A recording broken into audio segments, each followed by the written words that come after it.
My name is Alix Klein, and I am the owner creator of ABV Culture, which makes jewelry, laser cut jewelry out of bike inner tubes. And how I got started.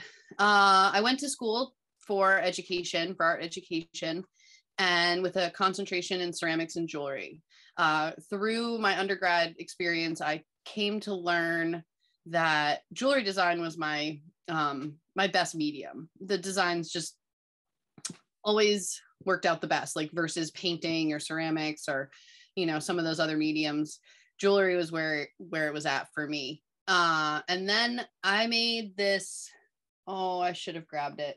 Anyway, I made a cuff in my first jewelry class out of a piece of fan coral, and it was kind of like the beginning of the end. I would wear that cuff and people would be like, "Where'd you get that? Can I get one?" And I'd be like, "Yeah, when I start making them, I'll let you know." And they'd be like, "Oh, that's so cool." So fast forward 10 years, and I'd played around with jewelry, and my mom is a jeweler. She makes semi-precious strung jewelry and sells it at the Artisans Gallery in Waitsfield. And I always knew that was kind of like where my talent was, but I just didn't want to be another jeweler. I didn't just want to like buy more metal to put into the marketplace. Like we have such a wealth of products. Like there's, a product for everything. So I was really torn about how I was going to go about this. And I had decided in my 20s that teaching art was not for me. They had the wrong season off. I wanted winter off and they had summer off. I wasn't quite savvy enough at the time to be like, you should just go to Chile for the summer. Like, oh, that would have been great. Right. So I was like, well, I'll try some other things. I taught art camps and yada, yada. Got invited to be the assistant, or got a job being the assistant for Mishu, which is this sterling silver company designer out in Tahoe. So that's where I learned a lot of background information on how to run a jewelry business. And then fast forward a few years, what was it? Oh, my husband and I got invited to go to Burning Man like 2 weeks before the festival was about to happen. And I needed something to give. Like, it's not like a regular festival where you vend and sell products. It's like you exchange for other gifts, or, if someone inspires you, you're like, oh, here. And I had seen a pair of laser cut. Oh, they weren't laser cut at the time. Sorry. They were hand cut feather earrings that were like down to here. They were awesome. They were on a girlfriend of mine. I was like, those are so cool. And she's like, yeah, these are rad. You can make these. I was like, yeah, I could totally do that. And my husband and I are big mountain bikers, and he's constantly popping tubes or, doing little tricks here and there. And so I was like, I have the material, which is great. And so I just started cutting feathers to give at Burning Man. They were a huge success. Got my first account in Squaw Valley at this cute little candle shop, which I don't think is there anymore. And away we went. Then fast forward again and moved home. And my husband was looking through the 7 days, and he was like, Alix, here is a laser cut jewelry class. And we had kind of been scoping those out in Tahoe a little bit. There's a makerspace in Reno. We never got to it. I was like, oh my goodness, I have to take this class. And he's like, you do have to take this class. So sure enough, I took the class and then started laser cutting rubber. But at the time I was like gluing it down to like pieces of wood. And I was just trying to figure out how to get the rubber tubes to like lay flat. So actually this, I don't know if you can see, maybe my wrist will be better, but this is the first design or collection here that I ever made. It's called the Cluster Flower, and it's still one of the best sellers. And here's, maybe you can see my earring. Yeah. So that was like the first design I ever made. And my mom sells jewelry and her jewelry and all kinds of stuff at the Artisans Gallery. And she was also the buyer at the Warren store at the time. And she thought they were so cool. And I was like, well, if my mom, a buyer, thinks they're cool and is willing to try selling them for me, like, voila, I'm in business. So sure enough, they just kept selling and eventually got my own laser cutter. And now I cut all of my designs out of my garage, and you're in my home studio. And that's kind of how it has transformed. The product is still pretty much what it was from the beginning. I have started expanding products to upcycled leather scraps and 3D printing. Like this is a new colored 3D printed cufflink. So it's how I close all of my bracelets, which is kind of cool. So I'm hoping to do some more recycled plastic products. It's so small. Maybe I can. Oh, awesome. Yeah. What did you say that was made out of? It's recycled plastics and it's 3D printed in northern Vermont. Cool. Where do you source like all of your tubes from? Totally. So Waterbury Sports sometimes will drop off like a bundle of tubes at my doorstep. One of the owners is my neighbor. So that's pretty cool. Like all of a sudden, like at the mailbox will just be like this bag of tubes.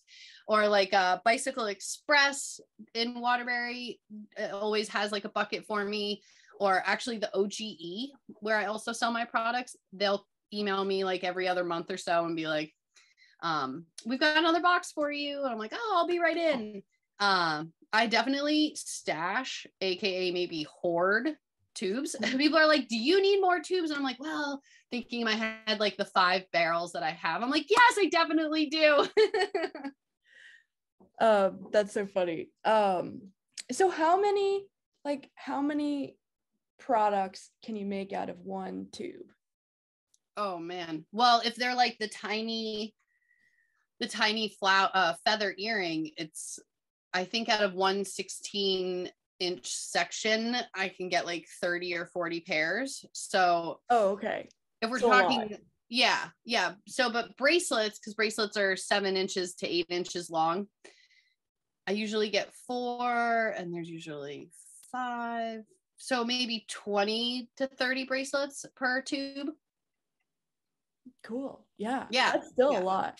It's still a lot. Yeah, it's great. And there's definitely looking into how to recycle the waste from the laser cutting still.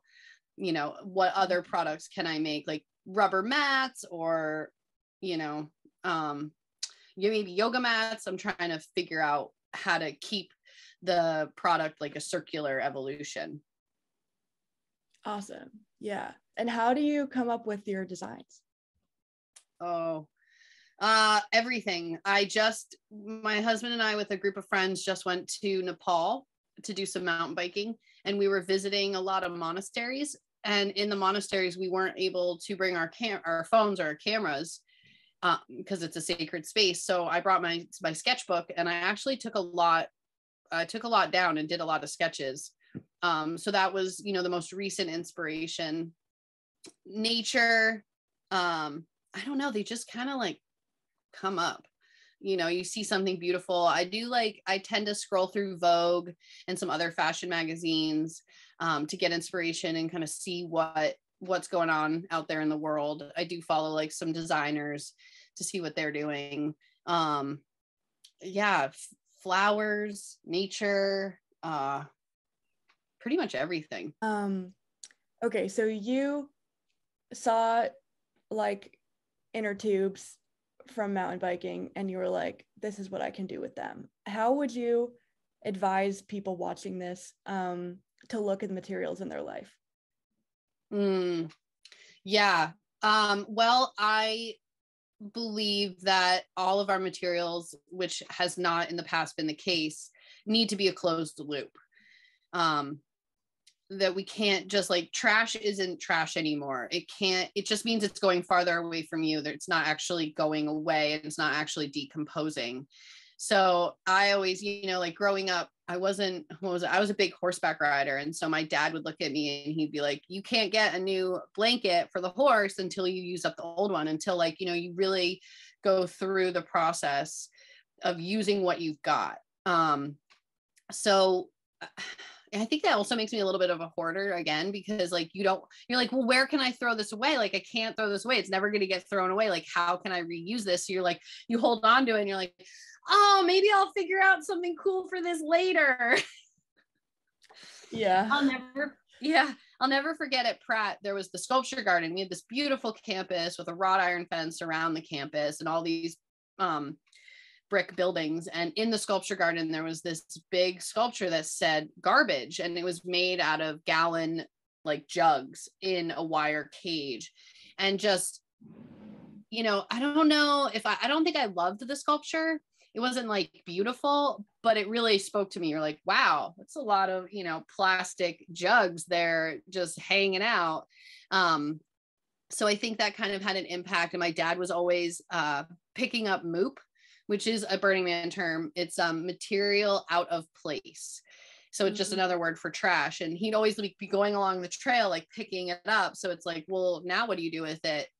There's another gal, the Trashy Collection, who goes around and picks up trash on the beaches and makes art out of it. So it's just,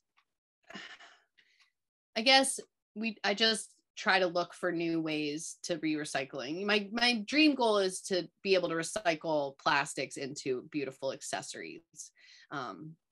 But that whole, you know, that's a bit of a dream, big goal. So we'll see. Awesome.